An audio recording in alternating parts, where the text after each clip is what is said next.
We tend to shy away from the taboo topics, the traumas that people endure. Even in this day and age, we don't talk about it enough. I was either the witness to or the victim of the sexual assault of a young girl, emotional and physical abuse, extreme poverty, mental illness, homelessness, horrifically abusive foster care, bulimia, drug and alcohol addiction, pedophilia, death, suicide, and incest. I had so many traumas in my life, and trauma shuts down parts of your brain, but emotionally, it has been something that has evolved, but it is possible to overcome it. It's been a process of me getting to where I am right now. If that person is not ready, if they have not grieved, mourned what has happened to them, they're not ready to take those next steps. They have to want it. And some people don't want it. Some people like to live their label and revel in their trauma because it provides excuses. Happiness is a choice. If you want to spend all of your energy and thoughts in negativity, or if you are going to choose to do things like listening to this podcast, hearing that it is possible. My truth is happiness is a choice.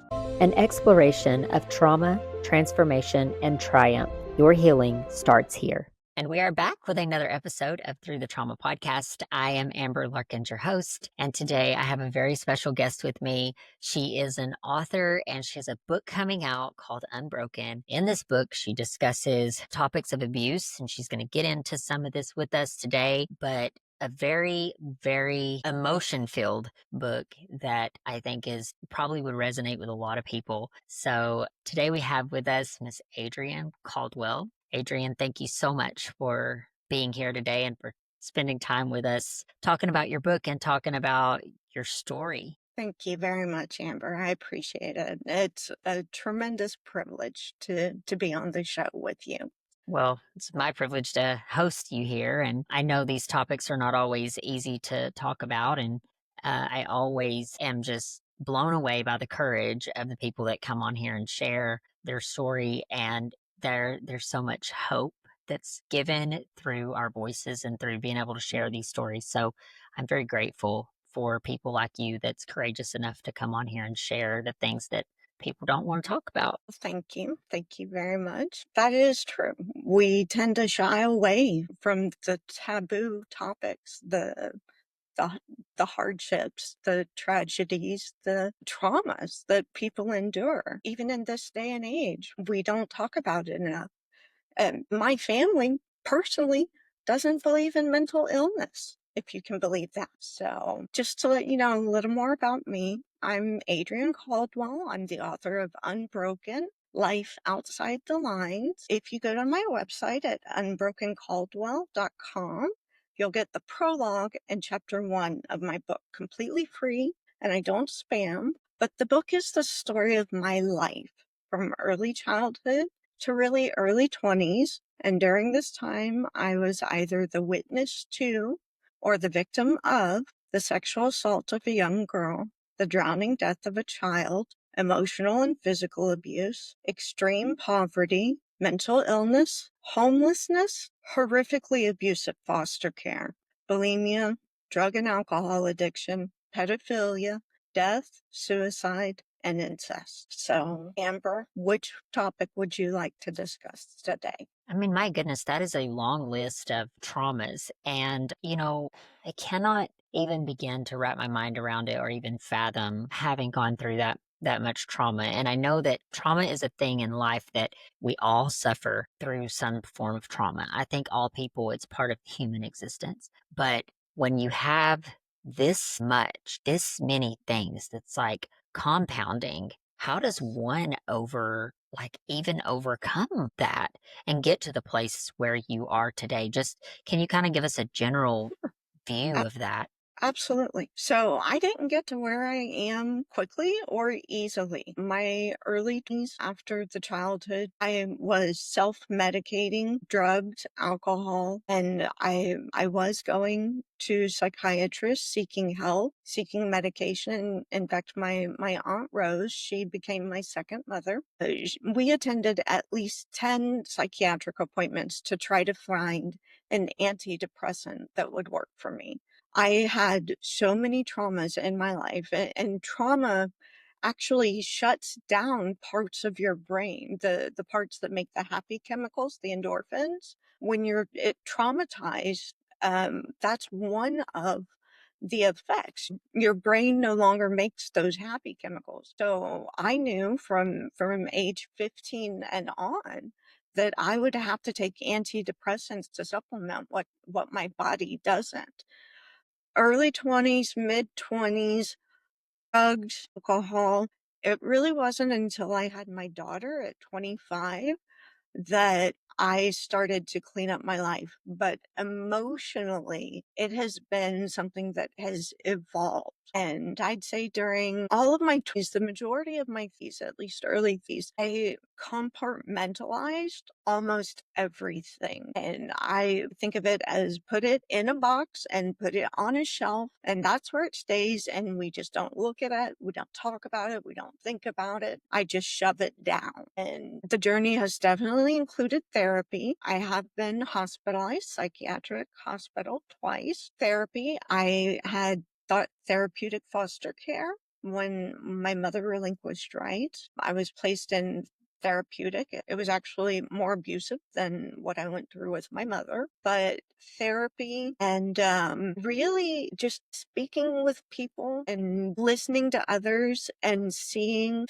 if I was looking back at the 13-year-old me, where I am today, the life that I have today, my 13-year-old self wouldn't believe it. She would say, there's no way. That's not possible. That can't be me at 45.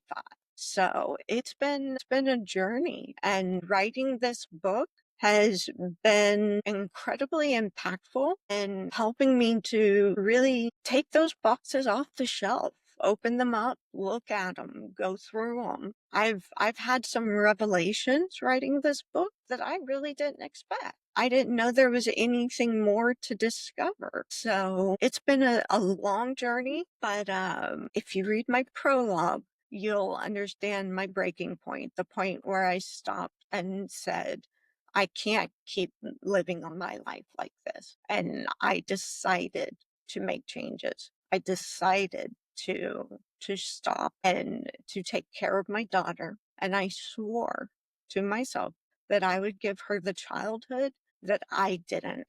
About how long ago, or like at what point in your life was that breaking point? Like at what age? How many years Probably ago? 22, maybe 23. So you've been on this healing journey for now 20 some years. Yes. So I know you kind of give me options to go in any direction. I do have a couple questions for you just to kind of understand your story a little bit and your point of view, especially coming out of some of these things, what your point of view is. And my first question, I think, is foster care, because I think foster care is not always what we think it is. Like it's a program that should be a very good program and it should help children that are in need and need homes. I know that it doesn't always end up that way because I've talked to other people that have gone through the foster care. Then also now I feel like we're going through a time in our culture where we're seeing accusations being thrown around for kids that are in CPS, and they're they go missing, they get abducted. There's like basically no accounting. So I'm saying all that to really say, what are your views on the foster system that we have in place right now based on your experiences with the foster system coming Sure. out of it?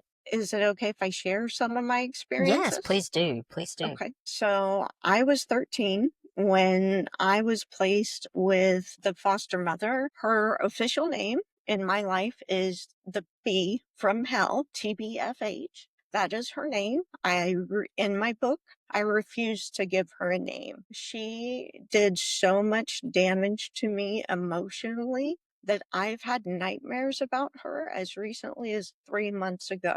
I wake up crying. My schizophrenic, physically abusive mother who beat me was the equivalent of a baseball bat. I've never had a nightmare about my mother, but throughout my life, I have had nightmares about this foster mother, TBFH, and what she did to us. And I think the first thing you have to understand when you're dealing with foster care, and there's more, is that this is a profession for some of these people. They don't have vocations outside of being a foster parent. They consider it an income source solely. And there's nothing wrong for there to be a financial incentive. But when you're trying to stack as many girls in your house as possible, that's where the ethics of it come into question. And with this woman, I'm just going to tell you some of the things that we went through. And there were between 4 and 6 of us in a 3-bedroom, 1.5-bathroom house. So the foster girls did all of the chores, and we're not talking just regular chores. When it was trying to strip the floors and reseal them, we moved all the furniture. We did everything. I washed her dishes. She made me use bleach in the dishwater. When we ate, the foster children were sent to the laundry room where there was a table set up while her family sat at the table and ate. And when we ate, we didn't eat the same food. If they were having steak or guacamole, we were having tuna helper. We had separate silverware, separate dishes in that one bathroom that I mentioned. From the time the door closed to the time the door opened, you had exactly 10 minutes to do everything that you needed to do. You could not use their toilet. You were not allowed to use their toilet, nor could you sit on the furniture. You had to sit on the floor like an animal. I cleaned her bathroom with a toothbrush. I painted her house inside and out. And when I say it wasn't just me. Eventually, the elder foster girl who helped me learn the ropes, she left and I became the eldest and in charge. But let's see, we had an alarm on the outside of our bedroom door. So if we tried to leave at night to go get a drink, the alarm would go off. And one time, I don't know why the police were called, but the next door neighbor, elderly woman by the name of Helen, she was lovely. She told the police, and this is a woman who spent 30 years working in the prison system and in prisons. Her words to the police, and I've seen the police report, TBFH treats those children worse than the way prisoners are treated. Prisoners are treated better than how she treats those girls. And she was absolutely correct. Excuse me. Trying on a swimsuit. I was 15 at this point. I came out and she looked at me and she said, "Your thighs are fat.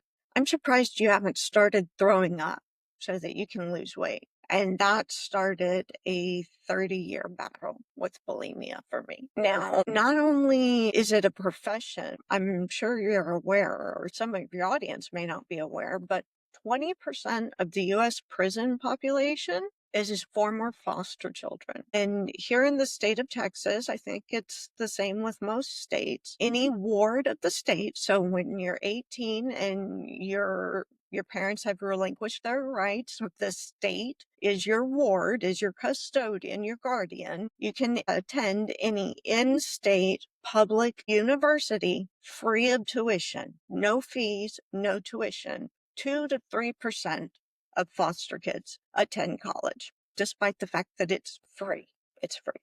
And now, so when I attended college, that was 1998. They didn't cover books or living arrangements or anything else. I scrambled my senior year and ended up receiving scholarships to help me cover. But now they even help with books, living arrangements.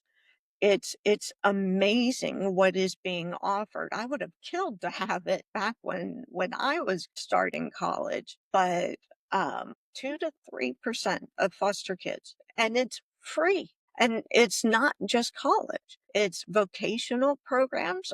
I'm not a believer that everybody should go to college. That's just a personal thing that I have. Some people don't want to and shouldn't go to college. Learn a trade. Do something that you're going to enjoy. I feel like college has just kind of gotten shoved down our throats. You have to go to college. You have to go to college. Well, if you want to, if that's the right thing for you. But foster care is giving you opportunities, but I feel like they're not doing a very good job of setting up those kids to take advantage of those opportunities. Kids, girls, are getting pregnant, and that immediately derails anybody. It happened to my mother, and it derails life plans. And that's something that I don't want to go on. I don't want to be controversial, but that's something that's pretty easily solved.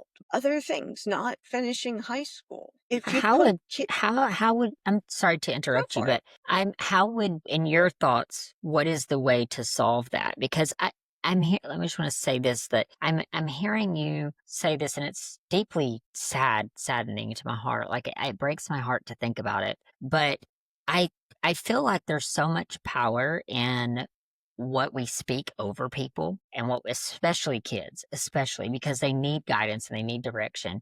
And if you have kids that are in these foster systems that are being abused or being mistreated or being treated like you were, and there's no guidance, and there's no one speaking positivity, no one leading them in the way that they should go, to me it seems maybe where the disconnect is.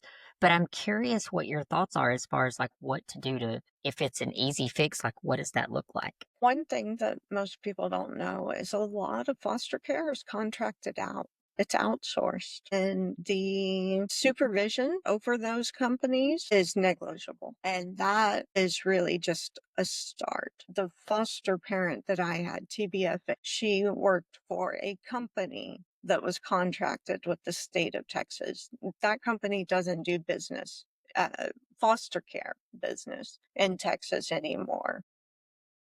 So hold on, you're saying that she was contracted through a company, so they were like getting a share of what the money she was getting from the girls that she was fostering? I don't know if they took it from her paycheck or if the state of Texas paid them to administer the program, which is, I think, is more likely. So So when much, what is that, like red tape behind the scene? And the social workers, God bless them. When I was having my book bedridden because of the topics, I came across a woman. She read my book and she reached out to me, and she said that she was a social worker for almost 10 years. And she had to get out of it because it was so overwhelming. She was so overworked.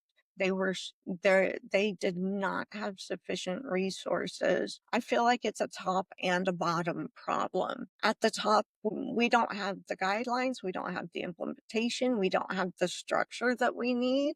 And at the very bottom, the caseworkers, you can't have one person manage 20 to 30 kids. I mean, would a parent ever think of trying to care for 15 to 20 kids, 30? No, absolutely not.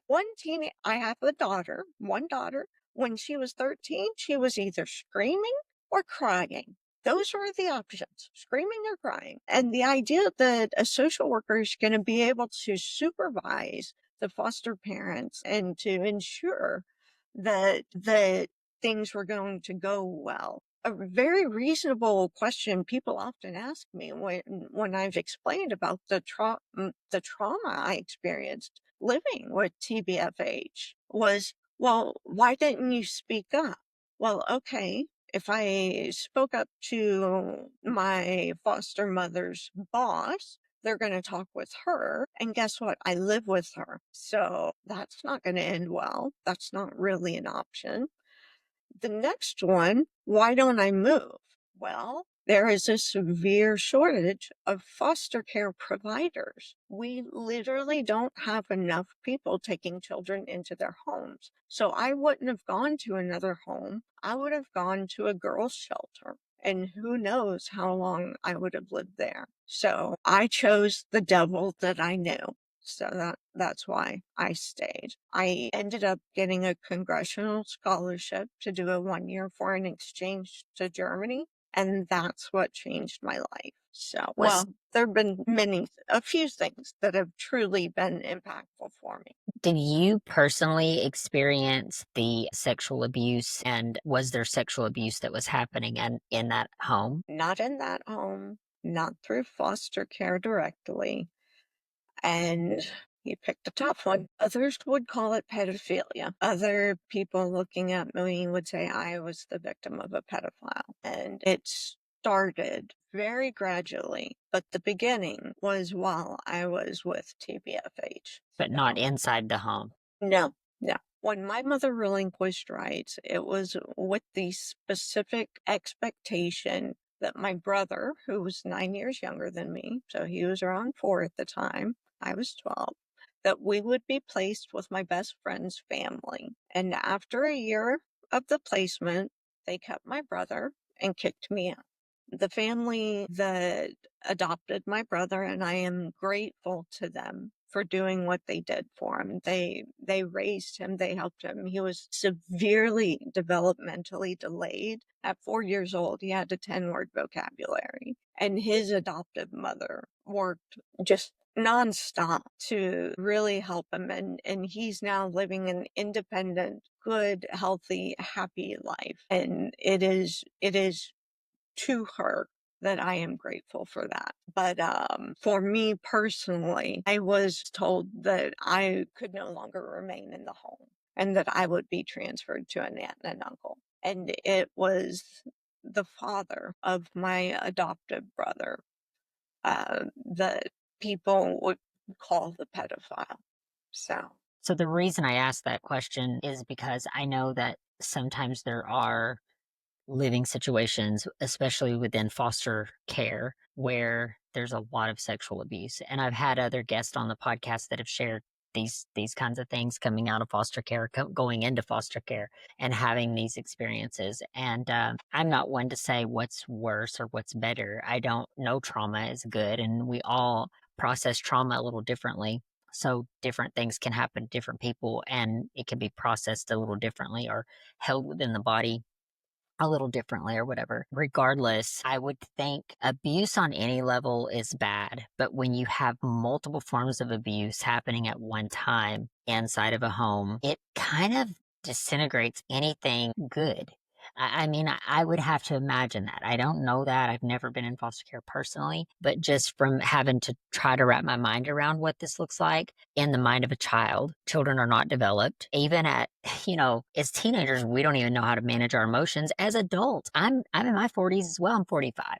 There's times I'm still trying to navigate how to manage my own emotions. Absolutely. So you have to imagine you have teenagers and kids that don't know how to manage their emotions, don't know who they are in this life, don't know their place in this life, don't have any real guidance. And then they're being mistreated by the people they live with. And then on top of that, they're getting abused, like sexually abused. And to me, it just seems like it would completely crush any safety that you have. Absolutely. And it's just heartbreaking because it's almost like for someone like myself, who I have 2 kids, my kids are 13 and 10. And I just think I feel mom guilt, because I feel like I fail them as a mom, like on a regular basis. Like you're not alone. You look at yourself and you're just like, oh my gosh, like I yelled at them for spilled milk or whatever, just random things. And you're like, I'm a terrible mom. But then you look at you look at the situation and I'm like, well, they really are blessed. They've been in my home. They've been sheltered and coddled. They have no idea what life like that would look like. But I don't either. I don't know either. And the only thing I can do is empathize with people that have been through that.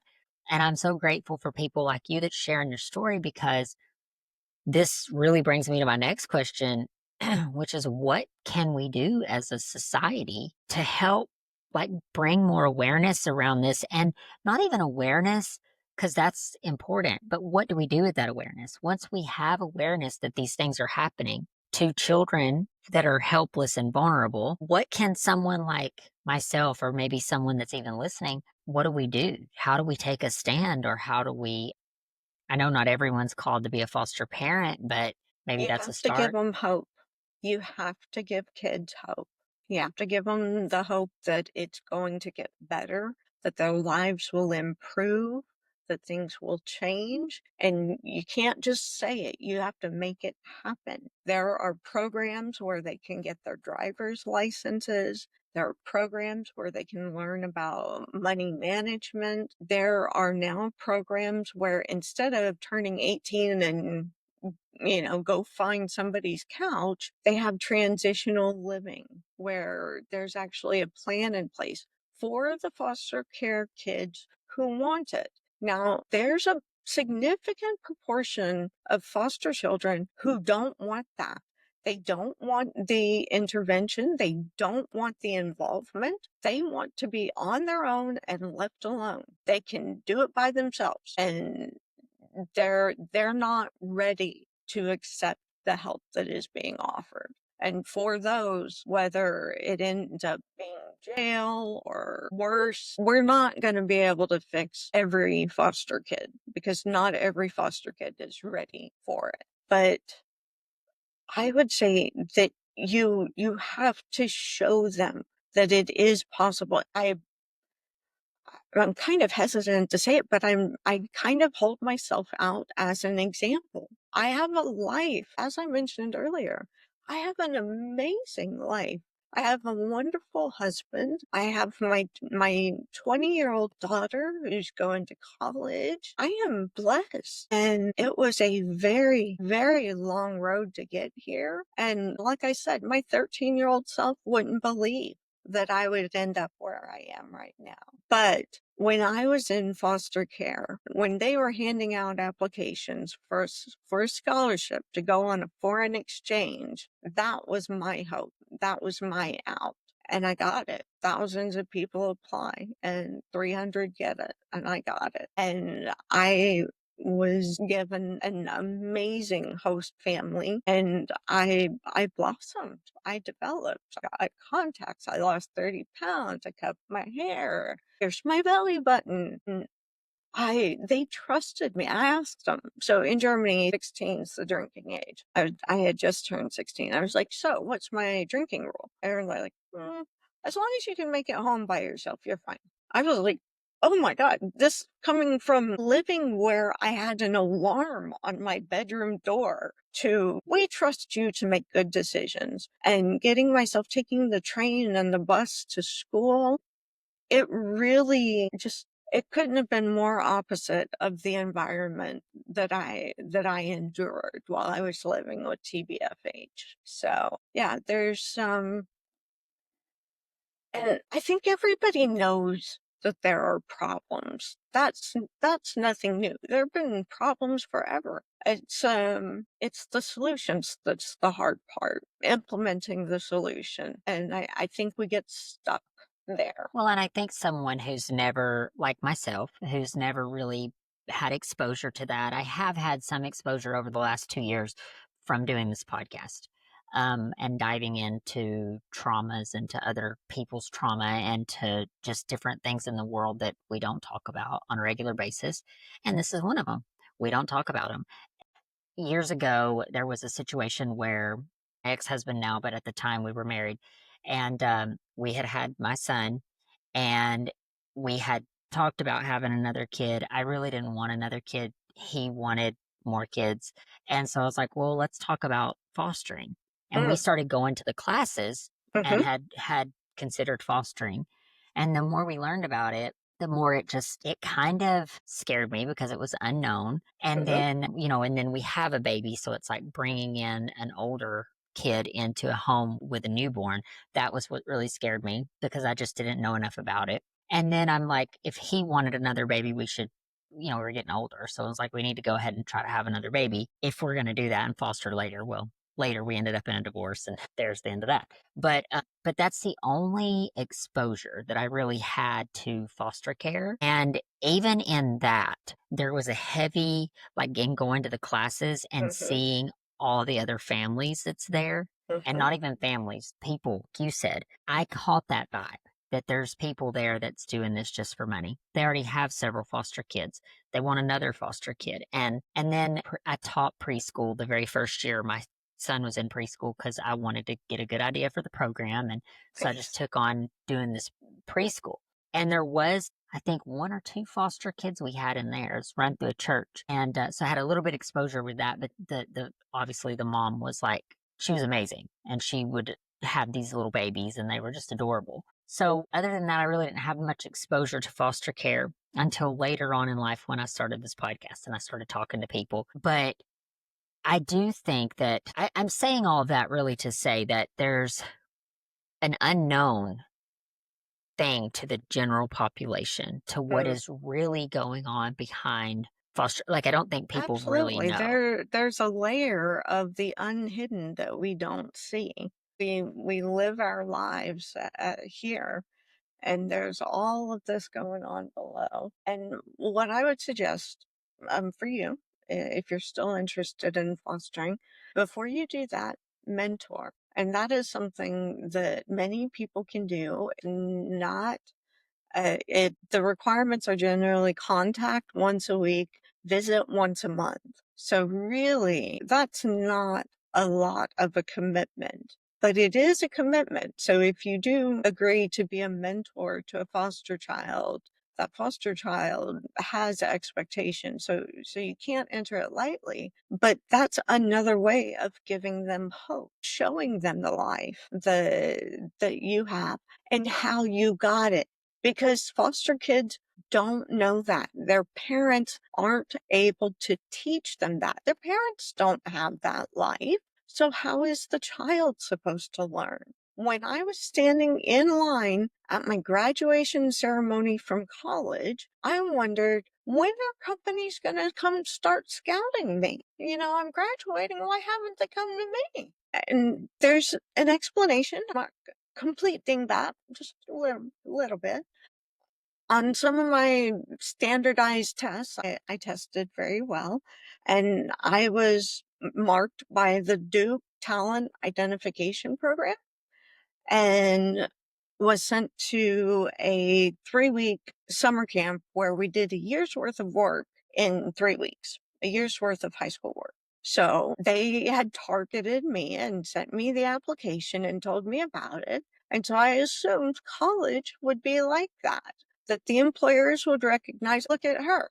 She's on the dean's list. She's graduating in 3 years, technically 3.5, because I had that one distance course that I just couldn't finish that summer. So I walked the stage in August of '01, technically graduated in December '01, had no job. And the family that I lived with off and on were blue collar. There's nothing wrong with that at all. They will always have jobs. One does HVAC, the other's a beautician. You'll always need air guts and you'll always need an air conditioner in Texas. So tremendous job security, decent money. Again, going back to, you don't have to go to college. But yeah, there are a lot of components to it. And I hope to be an advocate for those foster children. My psychiatrist is waiting on my book because she knows several judges and higher ups within care. And one thing that makes my book unique, I actually would love to have my book as curriculum for students studying counseling and psychology, specifically childhood trauma, because after I got out of CPS a couple years later, I asked for my files. So I have the firsthand account of all the abuse and trauma that I witnessed or was victim of. And then I have the clinical case files. I have the psychiatric evaluations. I have those monthly reports. I have the clinical perspective of what was going on. So my primary audience, my goal for this book, Unbroken: Life Outside the Lines, is to change one person's life. in a true, significant, impactful, meaningful way. That's the goal. If I do that for one person, it will have been worth it. But my secondary goal, I would love to see it, because a trauma memoir, lots of people have been through traumas, and I do not negate anyone's trauma. Trauma is trauma. You don't compare it. It's not I had it better or worse. It's deeply and profoundly impactful for each person. And it is my hope that for anyone who is struggling or who has struggled, that my story can help them take one more step, and then another step, and another, until finally they're out of the throes of that situation and they're on the other side. That's what I hope to inspire. And I'm positive you will. Because I don't think our circumstances are wasted. I think that our life on this planet, like as long as we're here, and I know we're getting into some uh philosophy or whatever, but we live in a broken world where these things happen. But you have the power through your voice and through sharing to reach back and help pull other people along, inspire, encourage, empower other people that have these kind of same dire situations. And I think that is taking the pain and turning it into purpose. And I think that when people are able to do that, then it impacts other people, not just one, but it starts to impact, it sends a ripple effect. Because I've often thought about this, even from doing this podcast, is that the ripple effect is beautiful. Because if I do, like only impact one person, which hopefully it's way more than one person, right? Right. But if you impact only one, if that person goes and impacts three, and they go and those three go and impact three more, or, it's just a ripple. And so you're turning a very ugly, broken things that's happened, traumas that's happened in your life, and you're turning them into something that's powerful and purposeful. And Absolutely. pulling other people through the sludge of the different things they have to experience. And I think that that's just the beauty of the human existence. And I think that if we can lean into that as human beings, it makes the world a better place. Absolutely. Absolutely. I did not get here alone. There were many people along the way that helped me. I had a couple of teachers. I had a mentor. I had guidance and help that I don't know that I would be here in the same situation had I not received it. So my teachers, my shout out, Mrs. Newton and Dr. Ann Weiss, too, who really made an impact on my life. It's beautiful. And it's just, to me, it's so beautiful, but it inspires me in a way of that, that's why it is so important to reach back, and whatever that looks like. Maybe it's kids, maybe it's not kids, maybe it's adults, because adults that have gone through things. I mean, I've had guests come on here that have talked about people that have come out of foster care and then jump into sex trafficking and not even know they're getting into sex trafficking. Like I had another previous guest that come on and talked about how she got set up in sex trafficking, and she didn't even know that's what it was, until she was like deep into it. And then she realized what it is. Did she just think she had a pen, or? She was, from doing this from the best of my memory, but she had her her mom had gotten remarried, and then I think her stepdad didn't want her anymore. And so she was sent to go live with her grandparents, and she was sent on a bus by herself. And when she got there, the grandparents wasn't there to pick her up. And I think they told her, like, you have to find your way from the bus station to our house. And she's like, I didn't have any money. I didn't have anything. And so she was sitting at the bus station and had met a couple. And this couple was like, you can stay with us till you get on your feet. It just seemed really nice. And so she goes and stays with them. And just a couple days into it, the boyfriend starts like raping her by knife at knife point, and it just spiraled from there. Then he started letting friends come in, and then he was pimping her out. And the sad thing about her story is it didn't happen once, it happened again, because when she finally broke away and then she ended up meeting a guy, she got back on her feet, she's working and thriving, and met a guy who was in another country, I want to say like London or somewhere, and had flown her out to London. And when she got there, she said immediately when I got there, he took my passport and he took all my stuff. And he was like this wonderful, like, man. And then as soon as she gets there, he starts raping her and pimping her out. That's She where had the opened system up. failed her. She was not taught to be able to provide for herself. Had she left the system or left her parents with a vocation, being able to support herself without the help or reliance on anyone else, she would not have had to be in those situations. And I consider it my primary job as a mother is to ensure that my daughter can care for herself and live to the standards that she chooses without relying upon anyone else. Yeah, for sure. But She, I think this goes back to this idea of like children are moldable. And hmm, so they have to be shaped and molded. And when you have someone like you're a foster mom who is speaking these things into you, you walk out in a swimsuit and she's like, your thighs are big. You need to go on a diet. I can't believe you're not throwing up. Like this plants a seed in your mind to yeah, where now you become bulimic because you're like, this is all you know. She's speaking these things over you and then they come into fruition. And I think this is the problem with kids in general. I mean, I think parents do it in not a foster situation, just like regular parents will speak these things over their kids. And I think that's a problem. I catch myself doing it. Like, am I being negative over my kids? And that's a question I ask myself.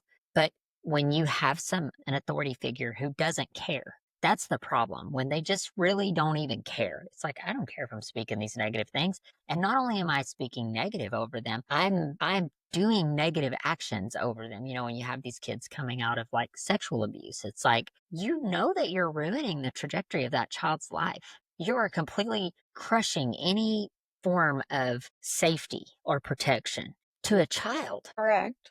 I agree, but it is possible to overcome it.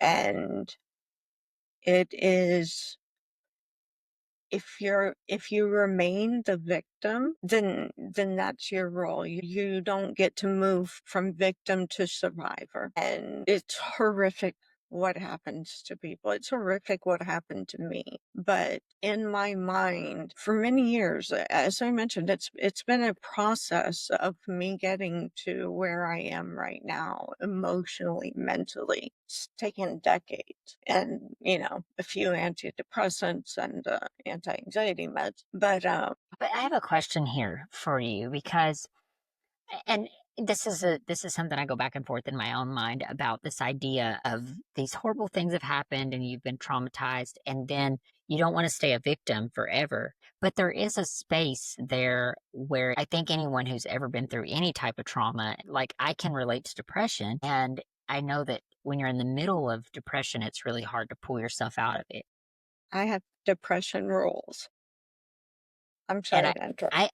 I want to hear these, but my question is like, how do you get someone to the place where you're like, hey, you have to pull yourself out of this? Because if you do that too early, it can send them in this place of hopelessness. Like there's overwhelmed and there's no way I can ever overcome this.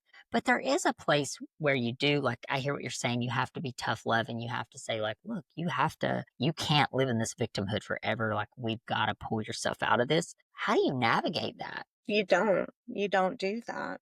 It doesn't work. If that person is not ready, if they have not grieved, mourned what has happened to them, they're not ready to take those next steps. And that's something that I don't think you rush. And it's a it's a balancing act. How long do you get to mourn, being raped versus, somebody assaulting you? How long do you get to be upset about that versus when is it time to pull yourself up by the bootstraps and get going again? I think that offering support and resources are what you can provide that person at that moment. But until that person is ready, there's not going to be a cure, a fix. They have to want it. And some people don't want it. Some people like to live their label and revel in their trauma because it provides excuses for why they can't have a job or why they can't function or why they can't do this or that. They use excuse. I did all the time. I used my depression and anxiety, and I don't think many people will admit that, but I don't think I'm the only one that did. So, yeah, you offer and you hope and you pray that they accept, but until they're ready, you can't force them to do it. Well, there's something that I've been meditating on and thinking about recently, and this idea of, manipulation gets a bad rap. And probably, it's a bad thing, right? In most cases, especially if we're manipulating people for our own gain. That's always bad. But there's a form of manipulation as a parent I use with my kids, or even if I don't do sales personally, but like someone who does sales that's like knows that they have a product that could help someone, so there is a way to kind of manipulate the conversation, or frame, I should not call it manipulation, in the conversation in a way that says, hey, this is helpful to you. And I think this is no different. I think when you have people that are obviously struggling and they feel safe enough to open up, I do think that if they are still in that dark place, there is something of, I don't want to say you're manipulating them, but kind of like you frame the situation, you frame the conversation. Because sometimes if you can frame that conversation in a way that's positive, and you can get them to start planting that seed in their head and Mhm. start moving them in the direction, then I feel like you're doing a great service to someone who maybe they feel hopeless or they feel down. And I personally think that even like platforms like this and courageous people like yourself sharing things, sharing stories, gives people the hope that they're not alone, and that there is hope on the other side of True. trauma. True. I would like to point out that that's a double-edged sword, trying to have that conversation to plant those seeds to guide their behavior. Because what it does to the person who's depressed, they already feel guilty and ashamed for not being able to function as a regular person. And when someone is coming to you saying, let's go, you can do this, let's take just whatever. It's almost like that shame is compounded. And I know it's not the intention of the support person, but that is very often, at least in my case, that was very often the situation. I knew I was suffering depression. I was desperately struggling to find any relief. I mean, as I mentioned, I went to over 10 psychiatrist appointments and medication after medication. And my depression rules, which I do want to go over. I have a set of depression rules. So you have to eat once a day. You can stay in bed all week. That's fine. You have to take 2 showers for the week, 2 showers, and you can completely shut off the entire outer world.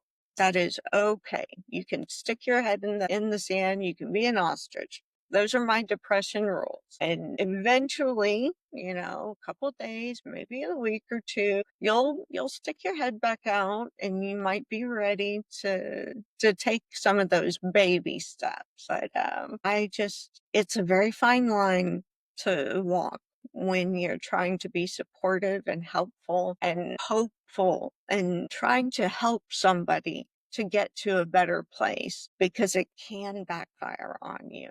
And that's probably something that they're not going to tell you. They already feel intense guilt and shame about being in bed, about not being able to get up, not being able to go to work or to care for the kids. It's intensely shameful. So, yeah, Well, I appreciate you bringing that up, because I think that that's very helpful information to know. And I guess at the end of the day, it's like we love people, love them with a real pure heart. And I think sure. intuitively we kind of know, there's energy, you can read energy, you can read people, and if you're pushing too hard, or if you're, I which it doesn't give people a definitive answer, but I think it does. I would just encourage people to lean into that. At least I have found that to be very helpful in my own life when I'm talking with people about I'd say issues. let the person know that you are there for them when they are ready. I think That's that beautiful. would be one of the best things for them. Yep, that's beautiful. I love that. Thank you. Well, I know we're getting here at the hour, and I wanted to give you an opportunity to tell everyone, like, I know you mentioned your website. Can they get your book on their website? Can they get your book on their, let me say that again. Can they get your book on your website? So the book is not coming out until the fall. From my website, you can receive the prologue in chapter 1 completely free. All you have to do is put your name and your email address. It will be emailed directly to you, no hoops. And I will only use your email address to let you know when the book is available for purchase. That's it.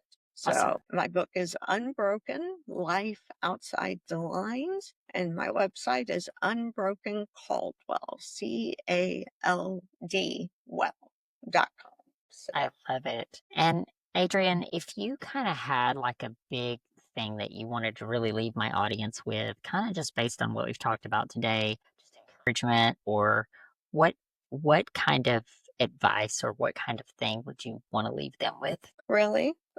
This might be a little controversial, but I'm going to say it. Happiness is a choice, and I understand depression. Trust me, I've been diagnosed since I was really 13 years old. But happiness is a choice. You can choose to take the steps to get the medication or to use the resources that are available to bring yourself out. And it is your choice if you want to spend all of your energy and thoughts in negativity, or if you are going to choose to do things like listening to this podcast, hearing that there is the other side, that it is possible to transport over past what you're going through. So my truth is happiness is a choice. I love that.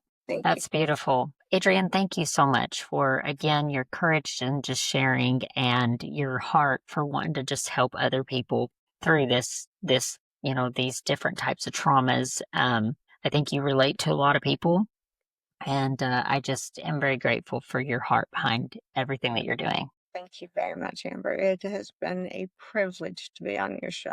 Yes. I've enjoyed our conversation. Oh, yeah, the privilege was all mine, but thank you very much. Hey there, friend. Thank you from the bottom of my heart for spending this time here with us on Through the Trauma podcast. Your presence means more than you know. If this episode has spoke to you or gave you hope or made you feel just a little bit less alone, then I would love it if you would take a second, subscribe, leave a review, and share it with someone who truly needs to hear it. Every share, every comment, every listen, it all helps our message get out and reach those who truly need it the most. Healing happens inside of a community, and together we are breaking the silence and creating space for transformation. Thank you so much for being a part of this journey. Until next time, be gentle with yourself. You are not alone.